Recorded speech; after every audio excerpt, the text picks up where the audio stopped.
There is a tree whose oil kills almost every pest that destroys your garden, but does not harm a single bee. It does not poison the soil. It does not stay in the plant. It breaks down in a day or two and disappears. People in India have used it for hundreds of years. The government's own scientists call it practically harmless to bees. And almost no garden store puts it front and center because it does something the chemical companies cannot forgive. Stay with me. Walk down the pest control aisle of any garden store. Every bottle on that shelf has the same hidden problem. The poison that kills the aphid eating your roses also kills the bee landing on the flower next to it. The spray that wipes out the beetles on your beans also wipes out the ladybugs that were eating those beetles for free. These chemicals do not aim, they do not choose. They kill everything with 6 legs that touches them. The pests you hate and the helpers you need all together in one cloud of spray. And every gardener who has ever used them has quietly accepted this as the price of protecting a garden. But it is not the price. It never was. There is a tree that solved this exact problem thousands of years ago, and the solution is so clean, so simple, and so smart that once you understand how it works, you will wonder why anyone ever sprayed poison on their food at all. The tree is called Neem. It grows across India and parts of Asia and Africa, and in its home country, it is treated almost like a member of the family. Indians call it the village pharmacy because nearly every part of the tree is useful. The twigs were chewed to clean teeth long before toothbrushes existed. The leaves were laid among stored grain to keep insects out. The oil was used on skin, on hair, on wounds. And in the garden and the farm field, the oil pressed from its seeds did something that no chemical spray has ever managed to do. It protected the crops without killing the creatures that the crops depend on. The Neem tree is mentioned in ancient Indian texts that are thousands of years old. Healers wrote about it. Farmers passed its uses down from parent to child for so many generations that no one even remembers a time before people knew what it could do. In some Indian villages, a Neem tree was planted at the birth of a child and was expected to serve that person and their family for their entire life, shade in the heat, medicine when sick, and protection for the crops that fed them. This was not a minor herb. This was one of the most trusted and important plants in an entire civilization, used every single day by hundreds of millions of people across thousands of years. For thousands of years, this was simply normal knowledge in that part of the world. Then modern science took a close look at Neem oil to find out how it actually worked. And what they found explains everything. Stay with me, because this is the part that turns a folk remedy into a tool you will want in your shed by the end of this video. Here is the secret that makes Neem different from every poison on that store shelf. It comes down to one simple thing: how the bug gets the dose. A normal chemical pesticide works by contact. The bug touches it, or the spray lands on the bug, and the poison goes to work. That is why it kills everything. Anything that touches the spray dies, whether it is a pest or a bee or a butterfly. There is no way for the chemical to tell the difference, because contact is contact. Neem oil does not work that way. The main active ingredient in neem is a natural compound with a long name, azadirachtin, and azadirachtin does almost nothing by contact alone. To do its real work, the insect has to eat it. The bug has to take a bite of the leaf that the neem has soaked into. And this single fact changes everything because of one simple truth about the natural world. The pests that destroy your garden are the ones that eat your plants. The aphid sucks the sap. The caterpillar chews the leaf. The beetle devours the stem. They are eating your plant, so they eat the neem, and the neem goes to work inside them. But a bee does not eat your plant. A bee lands on the flower and drinks the nectar and gathers the pollen and flies away. It never takes a bite of the leaf. The butterfly does the same.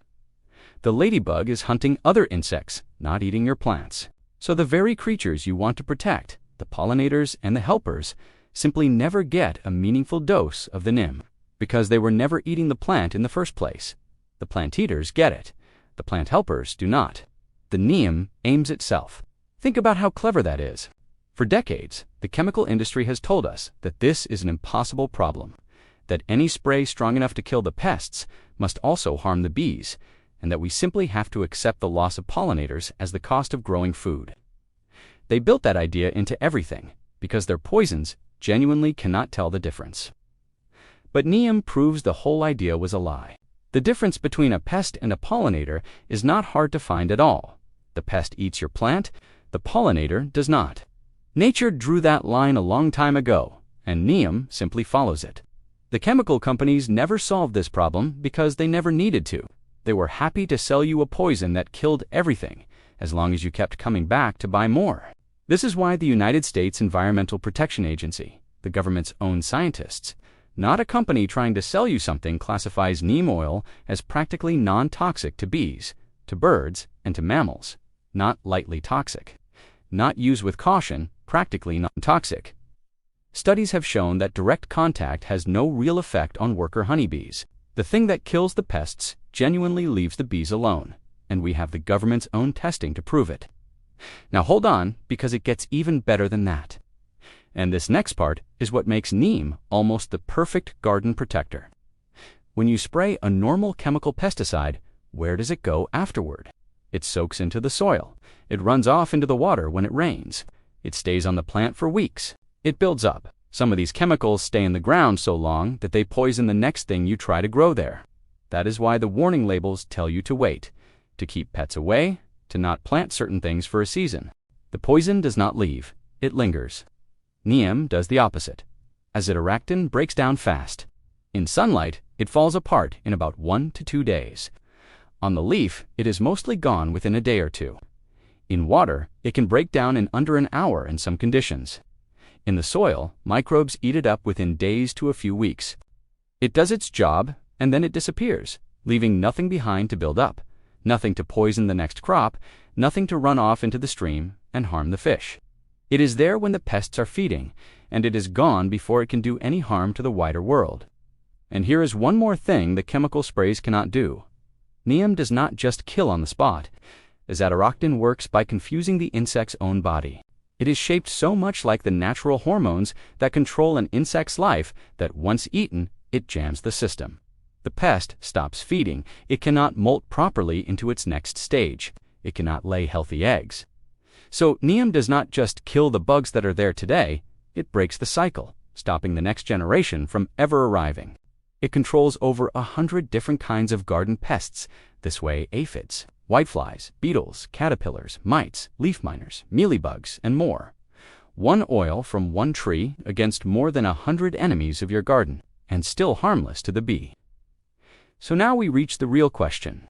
If neem oil kills the pests, spares the bees, vanishes from the soil in days, and has been proven safe by the government's own scientists, then why is it not the first thing you see when you walk into a garden store? Why is it tucked away on a bottom shelf in a small bottle, while the front of the store is stacked high with the chemical sprays that kill everything? Here is what should make you angry. It is not because Neem does not work. The science says it works. It is not because it is dangerous. The science says it is one of the safest options there is. The reason is the same reason that runs underneath almost every useful thing that gets pushed out of sight. There is far more money in the poison than in the tree. Think about it from the chemical company's side. A synthetic pesticide is something they invented in a lab. They own the recipe. They hold the patent. No one else on earth is allowed to make it.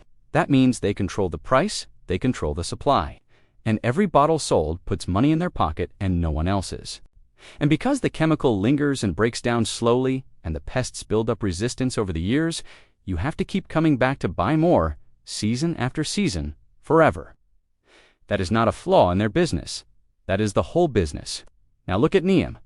It is a tree. Anyone can grow it. Anyone in the right climate can press the oil themselves. No company owns the Neem tree.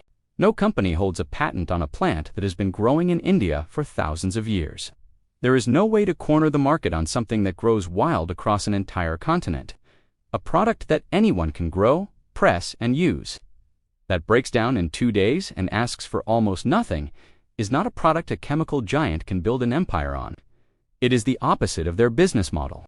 It is the thing their business model was built to replace. So Neem was never banned. It was never declared dangerous. It did not need to be. It was simply left on the bottom shelf in the small bottle. With no marketing budget, no advertising, no salesman pushing it into the front of the store. The chemical sprays got the big displays and the bright labels and the television ads because there was a fortune to be made selling them. And Neem got silence because there was no fortune in a tree that anyone could grow. The poison shouted, The tree stayed quiet, and a whole nation of gardeners grew up reaching for the loud thing on the front shelf, never knowing the better thing was sitting right behind it. But you do not have to reach for the poison anymore. Here is exactly what you can do starting today. Neem oil is widely available, even if it is not on the front shelf. Look for it labeled as cold-pressed neem oil or pure neem oil. Ideally, one that lists azadirachtin as an ingredient, because that is the active compound that does the real work. The small bottle that looks unimpressive next to the big chemical jugs is exactly what you want. A single bottle lasts a long time because you use it diluted, not straight. To make a basic Neem spray, you mix the oil with water and a small amount of mild liquid soap. The soap matters because oil and water do not mix on their own. The soap is what lets them blend, so the neem spreads evenly across the leaf instead of floating in droplets. A common mix is around 1 to 2 teaspoons of neem oil and a few drops of mild soap per quart of warm water. Shake it well, pour it into a spray bottle, and use it soon after mixing, because once blended, it does not keep for long. Spray it on the tops and the undersides of the leaves where the pests actually hide and feed. Now here is the single most important rule, and it is the one that keeps your bees completely safe. Spray in the early morning before the bees come out, or in the late evening after they have gone back to the hive. Never spray in the middle of the day when the pollinators are out working the flowers. The reason is simple. Neem is safe for bees because they do not eat your leaves, but you still do not want to spray a wet droplet directly onto a bee sitting on a flower. Spray when the bees are not there, let it dry, and by the time they return, the oil has settled onto the leaves where only the plant-eating pests will ever take it in. Follow that one rule of timing, and you get all of the pest control with none of the harm. And avoid spraying the open flowers themselves. Aim for the leaves and stems where the pests live. Used this way, Neem does everything the chemical spray does and nothing it should not. It clears the aphids off your roses. It stops the caterpillars chewing your cabbage. It handles the whiteflies, the beetles, the mites. It even fights certain plant diseases like powdery mildew, because neem oil works against some fungus too. And when it is done, it fades away in a day or two, leaving your soil clean, your water clean, and your bees alive and working, pollinating the very garden you just protected. One honest note, because I will always be straight with you. Neem is powerful, but it is not magic, and a little common sense keeps it working well. Test it on a few leaves first before you spray a whole plant, because some delicate plants can be sensitive to oil sprays, especially in hot sun. That is also why you spray in the cool of morning or evening, and never in the heat of the midday sun, which can cause the oil to burn the leaves. Do not drench the plant a light. Even coat is all you need. And give it a little time. Neem is not an instant knockdown like a harsh chemical. It works over a few days, breaking the pests, feeding and breeding, so you may need to spray again after a week to catch the next round. This is not a weakness. It is the same gentleness that makes it safe. A poison that killed instantly would kill the bees too. Neem trades a little speed for the life of your pollinators, and that is a trade worth making every time. Step back and look at what this really is. A tree that an entire civilization has trusted for thousands of years. An oil that handles over 100 different pests. A compound proven by the government's own scientists to spare the bees, the birds, and the mammals. A spray that does its job and then vanishes, leaving no poison behind in the ground or the water. It is, by almost every measure that matters, a better answer than the bottles stacked at the front of the store. And the only reason it sits on the bottom shelf instead of the top is that no one can get rich selling you a tree. That is the whole story in the end. Not a conspiracy in a dark room, just a simple, quiet truth about which things get shouted from the rooftops and which things get left in silence. The poison had an owner, a patent, and a sales force, so it got the spotlight. The tree had none of those things, so it got forgotten. The science was never the problem. The science was always on the side of the tree. The Neem is still growing. It still does everything it has always done. It still kills the pests and still spares the bees, exactly as it has for thousands of years, waiting on the bottom shelf in the small plain bottle for the gardener who finally bothers to look past the loud labels at the front. Now you know it is there. Now you know what it does. And now you know why no one ever told you. The next time you walk into that garden store and see the big bright bottles of poison stacked at the front, you will understand what you are really looking at. Not the best answer, the most profitable one. And you will know to walk past it, down to the bottom shelf, to the small, quiet bottle that an entire civilization trusted for thousands of years. Now, you will not ever be fooled again. If this vault opens something for you, subscribe and hit the bell. Every like and every share preserves what they tried to erase. The next vault opens soon.